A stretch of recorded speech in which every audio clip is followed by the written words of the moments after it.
Voici le journal des auditeurs. Le journal des auditeurs avec Stéphanie Hartmann sur Africa numéro 1. Africa. Bonjour à toutes et à tous et bienvenue dans cette nouvelle édition du journal des auditeurs. Nous sommes ensemble pendant près de 30 minutes pour échanger et débattre autour des sujets qui vous intéressent. Aujourd'hui, mardi 10 février, le JDA s'intéresse à la fuite des capitaux en Afrique et à l'affaire SwissLeaks. Plusieurs médias ont dévoilé hier un système de fraude internationale grâce à une filiale suisse d'une grande banque, HSBC pour ne pas la citer. L'Afrique n'échappe pas à l'évasion fiscale. Ainsi, plus de 300 noms rattachés à la Côte d'Ivoire disposent d'un compte en Suisse. On cite notamment le fils de l'ancien président Henri Konan Bédié, Patrick Bédié. Voilà pour les Ivoiriens qui disposeraient d'un compte en Suisse. En tête, cela dit, des pays africains concernés par l'affaire, l'Afrique du Sud.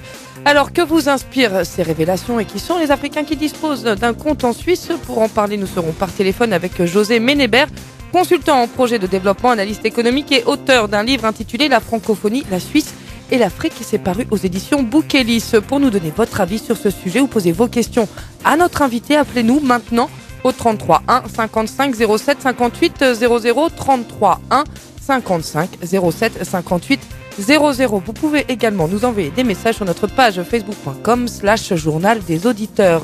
Mais avant de s'intéresser à la fuite des capitaux en Afrique, comme de tradition, direction le répondeur d'Africa numéro 1 pour écouter quelques-uns des nombreux messages que vous nous avez laissés.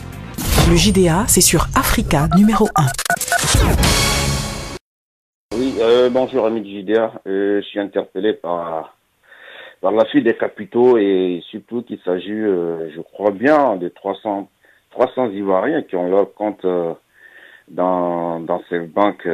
Effectivement, si c'est des gens qui travaillent, des personnes, je veux dire, qui travaillent et qui occupent des postes ministériels ou bien dans le gouvernement, et cela doit prouver par A plus B comment ils ont pu avoir cet argent, que ce soit le régime passé ou le régime actuel.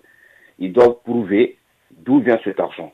Et si, dans la mesure du possible, s'il s'avère qu'aujourd'hui ils sont en fonction, ils doivent rendre automatiquement leur démission. Je sais que c'est un tabou en Afrique de rendre une démission, mais ça doit se faire. Parce que en Afrique, on tue des gens pour aller au pouvoir. Et une fois au pouvoir, si c'est pour prendre l'argent du contribuable africain et les mettre dans les banques européennes, moi je pense que il y a quelque chose à refaire. Voilà. Merci à tous pour vos messages. Vous pouvez désormais intervenir en direct dans le journal des auditeurs en nous appelant au 33 1 55 07 58 00, 33 1 55 07 58 00. Aujourd'hui, dans le JDA, la fuite des capitaux en Afrique et le scandale SwissLeaks. Et pour en parler, nous recevons par téléphone, et je l'en remercie, José Ménébert, consultant au projet de développement et analyste économique. José Ménébert, bonjour. Bonjour Stéphanie Hartmann. Merci d'être avec nous. Je dois préciser que vous êtes l'auteur d'un livre intitulé La francophonie, la Suisse et l'Afrique, paru début janvier aux éditions Bouquelis. Mais précisons tout de suite que votre livre ne traite pas de finances, ni même de compte en Suisse. Non, pas du tout. Voilà, il parle de la gouvernance et de la gouvernance politique, et nous verrons que la gouvernance politique a un lien avec la gouvernance économique. C'est très clair. Merci d'être avec nous, José Ménébert. Alors, petit récapitulatif des faits. Selon des documents obtenus par le journal français Le Monde, corroborés par une enquête de plusieurs mois à laquelle ont pris part plusieurs grands médias, dont des médias africains comme West Af News. Donc plusieurs personnalités, suite à ces enquêtes, plusieurs personnalités sont concernées par des mouvements financiers en ayant placé d'énormes sommes d'argent auprès de la filiale suisse de la banque anglaise HSBC. Alors cette banque HSBC a connu dernièrement une série de déboires dans plusieurs pays. Elle a été condamnée notamment aux États-Unis pour avoir aidé les grosses fortunes partout dans le monde à dissimuler leurs revenus aux services fiscaux de leurs pays respectifs. Tout d'abord, José Ménébert, quelques noms de personnes qui disposent ou ont disposé d'un compte en Suisse. Parmi plusieurs personnalités africaines sont concernées. En premier lieu, nous avons le roi du Maroc, Mohamed VI, le milliardaire nigérian Aliko Dangote, le ministre chanteur sénégalais Youssou N'Dour, qui précise que le compte est fermé depuis. On parle également de Patrick Bédié, fils de l'ancien président ivoirien Henri Konan Bédié. Le compte a été fermé dans les années 2000, précise-t-il. Alors on précise également que le fait d'avoir un compte en Suisse n'est pas illégal en soi, mais pour la plupart des législations, que ce soit en Europe ou en Afrique, Et l'argent placé sur ces comptes doit être déclaré afin de payer des impôts dessus. Première question, José Ménébert, peut-on dire que comme sur les autres continents, l'Afrique n'est pas épargnée par l'évasion fiscale, mais que le plus grave, qu'au contraire, ce manque à gagner est terrible pour un continent qui abrite beaucoup de pays en voie de développement? L'Afrique est assurément le premier perdant de cette situation d'évasion fiscale, parce que d'abord, les États en Afrique ne sont pas forts. Hein, c'est le territoire des hommes forts. Et donc, quand on est fort, en général, on peut disposer de son argent comme on veut, sachant que les banques, avec leur argent, peuvent financer les entreprises, soutenir les économies africaines. Si tous les capitaux africains se retrouvent ailleurs qu'en Afrique, on peut dire que l'Afrique est le premier perdant de cette fuite des capitaux. Mais un autre élément que l'on peut d'ailleurs soulever, c'est que ce n'est pas le petit peuple africain qui met son argent en Suisse, c'est ceux qui devraient même moraliser la société africaine, moraliser les banques, donner l'exemple, qui placent leur argent en Suisse. Et c'est là le drame. Si ceux qui dirigent font ce qu'il ne faut pas faire, comment peut-on, en quelque sorte, donner une nouvelle perspective à ce continent? Bien sûr. Alors West Af News estime que l'Afrique a ainsi perdu plus de 50 milliards de dollars, un montant sous-évalué, mais qui dépasse l'aide au développement. Largement. C'est aberrant. Est-ce qu'on peut parler, c'est ce que vous venez de le faire, José Ménébert, d'un manque de patriotisme de la part des hommes d'affaires et des businessmen africains qui devraient finalement investir sur le continent? Il y a non seulement le manque de patriotisme, mais il y a aussi l'insécurité. Tout à l'heure, vous avez cité des gens comme Youssou N'Dour. On va pas dire que Youssou N'Dour n'est pas patriote, il aime le Sénégal, il porte haut la culture wolof, la culture sénégalaise. Mais comment cet homme musicien peut-il survivre dans ces environnements où l'institutionnel est totalement insécurisant? Donc c'est la peur, et cette peur va de partout en Afrique.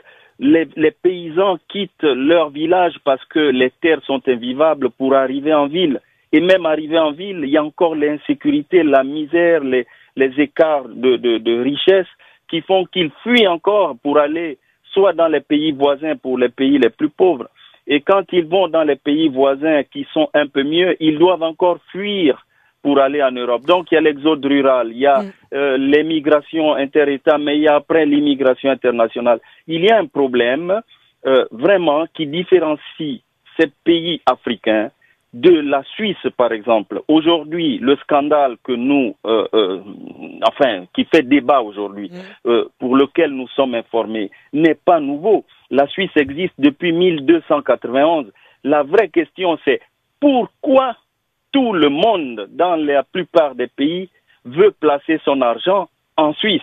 C'est là le vrai secret. Vous allez répondre à cette question, José Ménébert. On va d'abord écouter des auditeurs qui sont nombreux à vouloir intervenir et qui patientent au standard. Je rappelle le numéro, si vous voulez participer en direct à cette émission, 01 55 07 58 00. On écoute tout d'abord Moussa qui a été très patient. Moussa, bonjour. Moussa a coupé au moment où on allait le prendre, c'est pas grave. On va écouter Aboubacar qui veut intervenir sur la fuite des capitaux, qui estime que c'est un véritable problème. Aboubacar, bonjour. Oui, bonjour madame et bonjour à votre invité. Merci beaucoup pour cette émission en fait. Moi, ce que je voudrais dire ou apporter, c'est que moi, je constate que les fuites des capitaux en Afrique, le véritable problème, je pense, c'est vraiment pas ces hommes qui mettent leur argent en Suisse.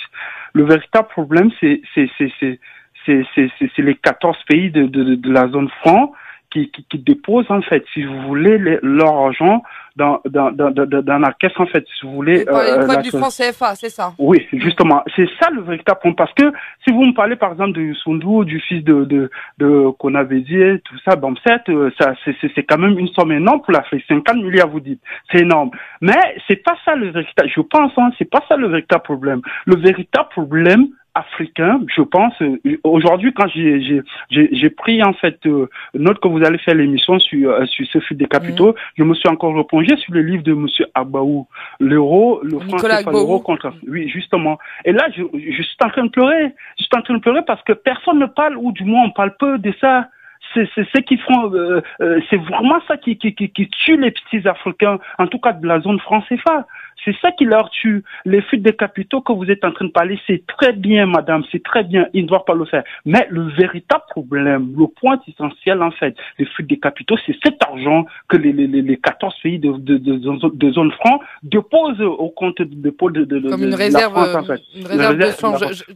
Bah oui, justement, parce que si, sincèrement, si les grands médias, les grands journaux comme Le Monde, personne n'en fait un titre là-dessus, je suis un peu désolé, madame. Nous, les Africains, on va prendre ça à notre compte maintenant. On va dire, oh, Youssou N'Dour, tout le monde va le détester maintenant, il dépose l'argent en Suisse. Non, c'est pas lui. On fait fausse route là. Et ça a été toujours comme ça, je suis désolé. C'est bien pour la France parce qu'il y a des Français qui déposent. Ça, c'est bien. Ils peuvent récupérer pour eux. Mais pour nous, les Africains, je pense pas que ça soit une bonne chose. En fait, cette révélation. Pourquoi c'est pas une bonne chose? Parce que là, ça va encore monter les gens, la pauvreté. Vous savez, quand vous êtes pauvre, madame, vous êtes à fleur de peau. C'est-à-dire, vos oreilles sont tendues, vous voulez juste entendre juste un petit truc comme ça et vous allez vous abattre sur ce genre.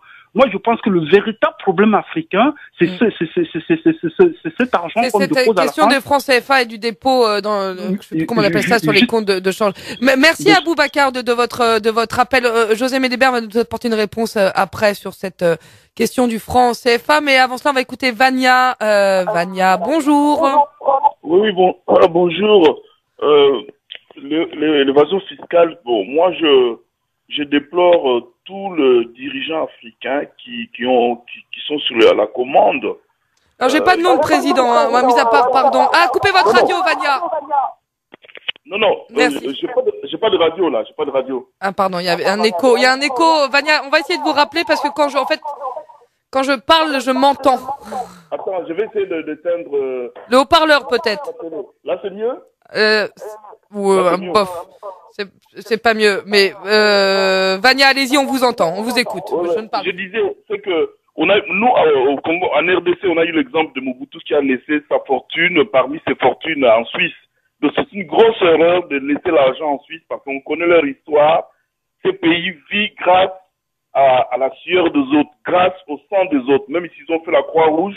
Mais moi, je suis vraiment désolé par rapport aux dirigeants. Il faut renforcer le trésor chez nous. Il faut renforcer les banques chez nous pour que les gens puissent avoir des banques sûres, parce que les gens, ils ont peur juste parce que il n'y a pas de banque sûre. Donc, c'est possible qu'on puisse avoir des banques sûres en Afrique et non compter sur les autres. Nous ne pouvons pas continuer à compter sur les autres parce que c'est une grosse erreur, parce que cet argent va rester en Europe et il y a beaucoup de gens qui n'auront plus ça. On a l'exemple de Mobutu et tant d'autres. Je vous remercie. Merci à vous, Vania. Voilà, je peux pas beaucoup discuter avec vous comme la ligne était mauvaise, mais en tout cas, merci de votre contribution et vous soulignez des points importants qu'a déjà évoqué un peu José Ménébert, notamment le renforcement des banques, le problème de bancarisation dans certains pays africains. José Ménébert, je reviens vers vous. Peut-être une réponse à l'auditeur précédent, à Boubacar, qui lui estimait que c'était cette question de la zone franc et des réserves que les pays africains mettre sur dans le trésor public français, si je me trompe pas, concernant le franc CFA. Voilà. Et lui, il estimait que c'était un problème plus important. Est-ce qu'il y a un lien, entre franc CFA, zone franc et fuite des capitaux? Alors, ce sont deux choses. Il a tout à fait raison de souligner ce côté, mais aujourd'hui, il y a, on va dire, le côté franc CFA on va dire, ce sont des échanges licites qui dérivent des accords, légaux entre les États africains et la France. Ce sont les accords. Demain, les États africains sont libres de se retirer de la zone franc ou de dénoncer les accords ou les renégocier. Mais là, quand on parle de fuite, nous parlons bien de l'argent qui n'est pas, on va dire, sorti de nos États africains de manière licite. Donc, c'est de l'argent dont on cache, qui est caché aux services fiscaux. Et parfois, c'est de l'argent sale aussi. parfois c'est de l'argent sale. On a trouvé que dans ces comptes, il y avait des terroristes, des marchands d'armes, bref, tous ces circuits qu'on qualifie de mafieux, immoraux, et qui ont quand même réussi à placer leur argent dans ces comptes. Mais si vous regardez bien, la plupart des entrepreneurs, quand on peut dénoncer tout le système capitaliste, quand une personne s'enrichit, et ça c'est fréquent dans beaucoup de pays africains, un DG qui touche 10 millions de francs CFA par mois, alors qu'il ne paye à ses employés que 10 000 francs par mois, c'est un mafieux quelque part.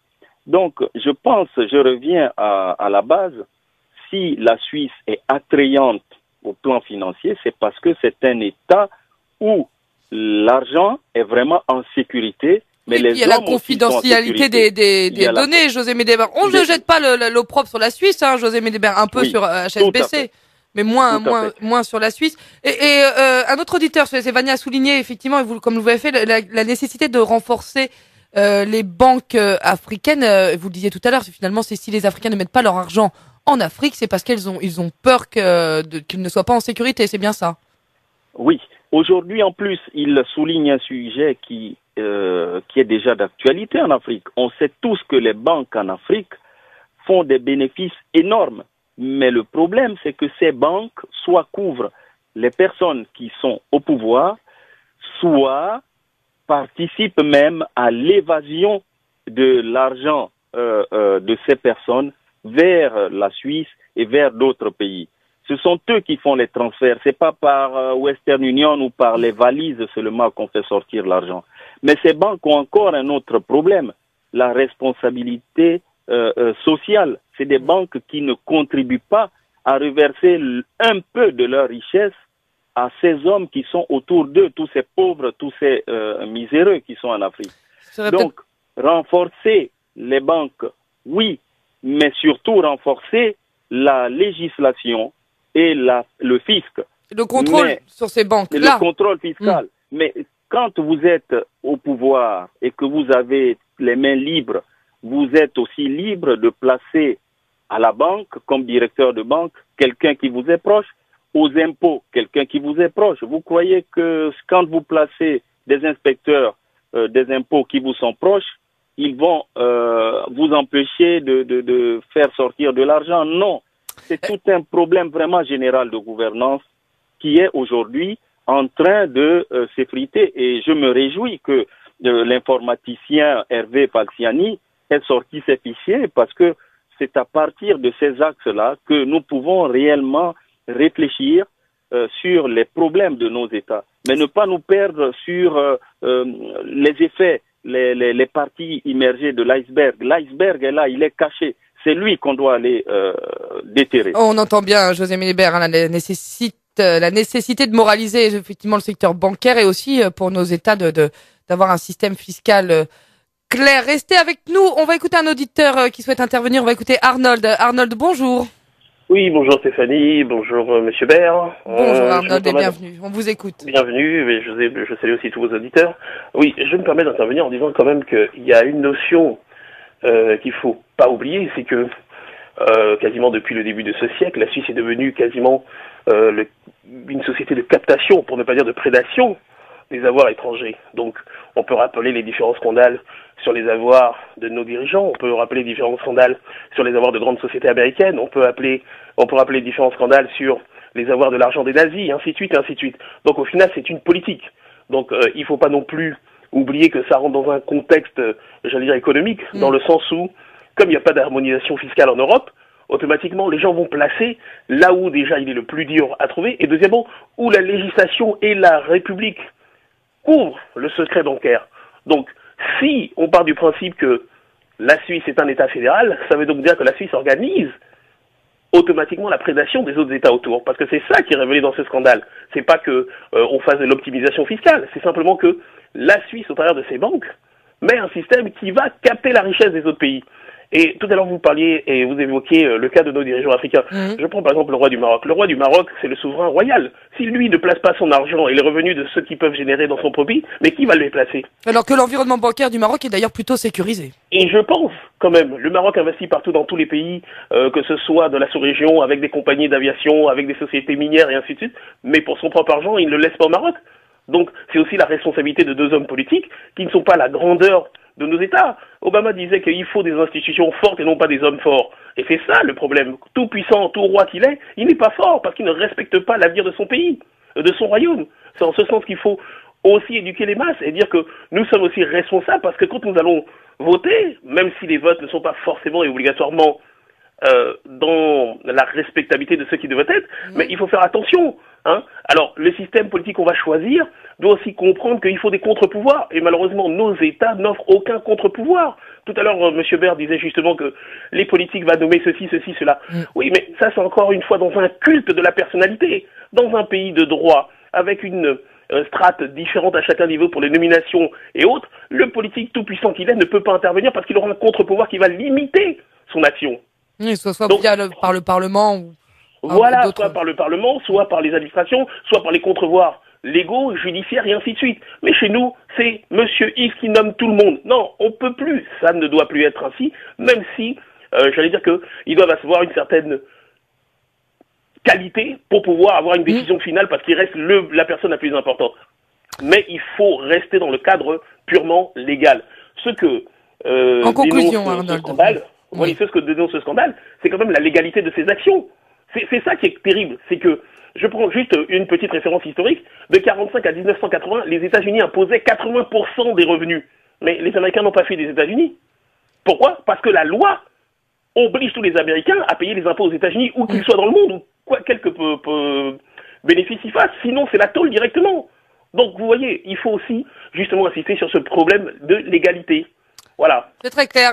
Merci beaucoup Arnold de votre intervention. Je vous donne la parole quand même, José Ménébert, parce que j'ai entendu de la part d'Arnold une petite attaque de la Suisse quand même qui organise cette prédation, José Ménébert, en faisant des lois favorables au secret bancaire. José Ménébert ? Je suis conducteur d'automobile comme vous. La plupart des gens dans notre société ont passé leur permis. Oui. Quand on conduit un véhicule, on ne s'occupe pas de savoir si en face, l'autre sait conduire, s'il a son permis, si ceci, si cela. On doit se préoccuper d'abord, est-ce que nous-mêmes, nous maîtrisons notre véhicule? Et je crois que les Africains, ou même les Français, ou les autres pays du monde, doivent se préoccuper de savoir, est-ce que nos pays sont suffisamment durables pour permettre à nos concitoyens d'y placer leur argent? Est-ce que nos pays sont suffisamment équitables pour permettre à nos concitoyens à tous les niveaux d'y placer leur argent?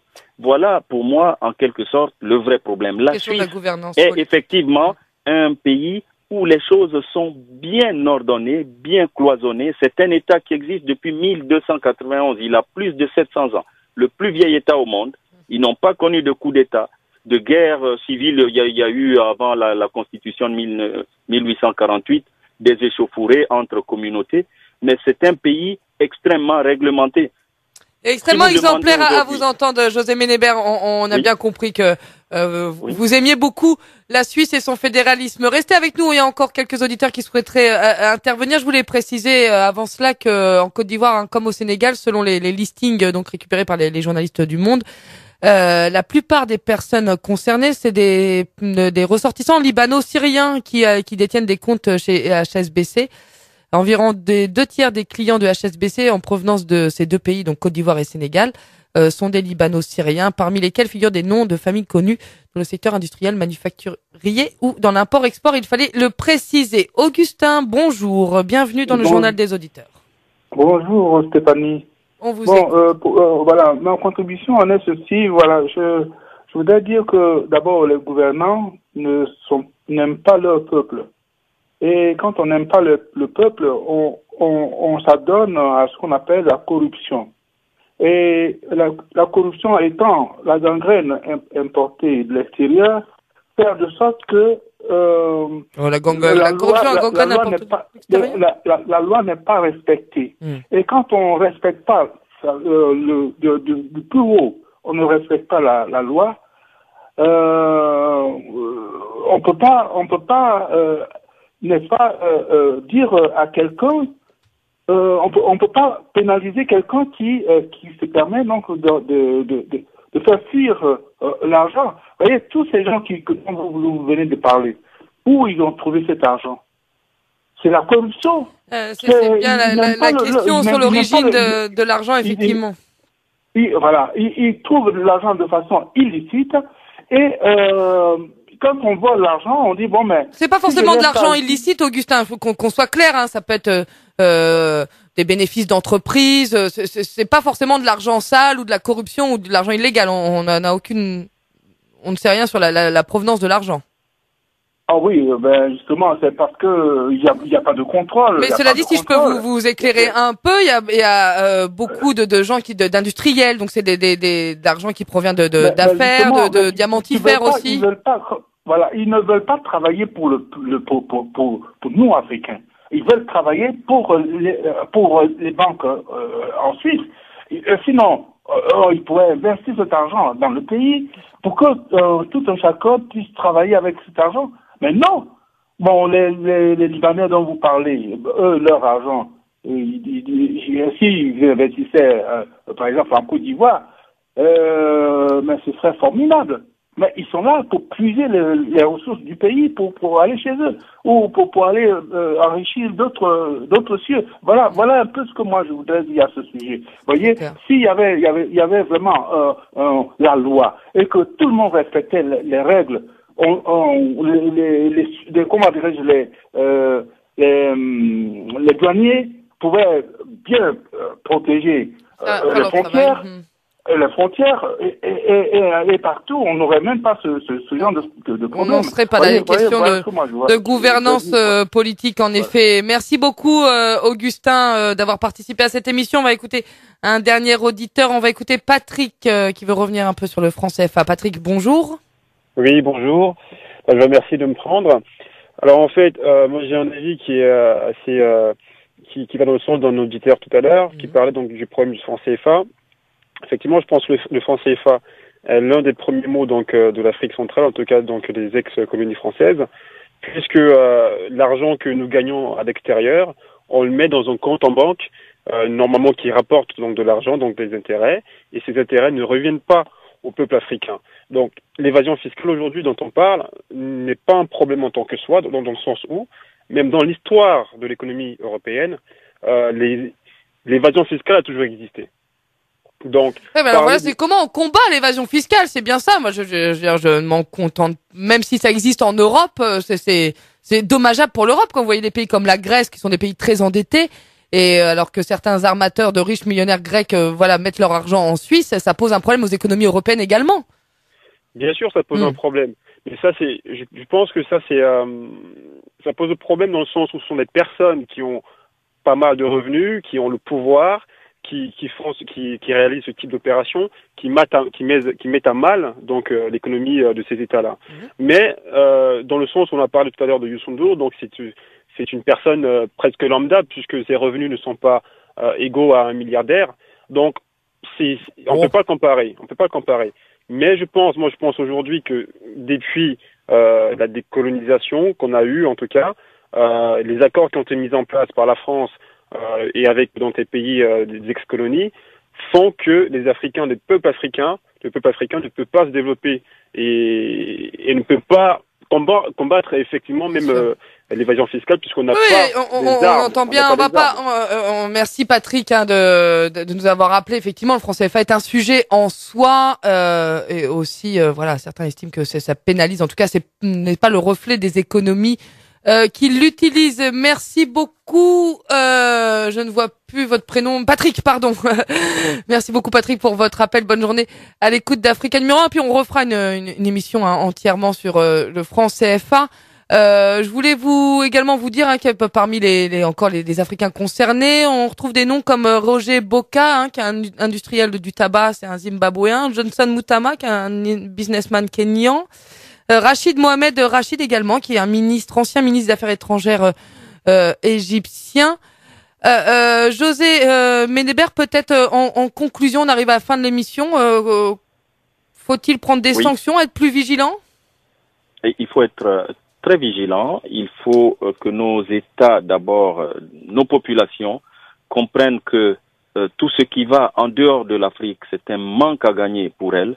Et la première chose qu'elles doivent faire, c'est d'être exigeants envers leur politique, les personnes qu'elles mettent aux commandes, les députés qu'ils votent, parce que ce sont ces députés-là qui après votent les lois pour eux, les membres du gouvernement, et que ce sont eux qui servent d'interface et de porte d'entrée à la mafia avec l'extérieur. Donc, au peuple africain, je dis, soyez plus vigilants. Soyez vigilants et exigeants envers vos politiques, hein, José Ménébert. On en revient toujours là, effectivement, à la volonté politique et la bonne gouvernance politique. Merci, José Ménébert, d'avoir été notre invité.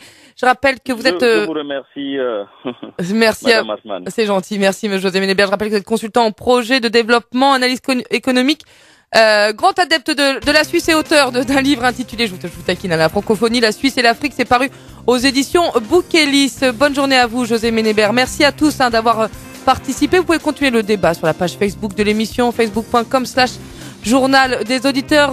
Rendez-vous demain pour une nouvelle édition du JDA. Demain, nous parlerons du Burkina Faso. D'ici là, prenez grand soin de vous à l'écoute de la radio Afrique.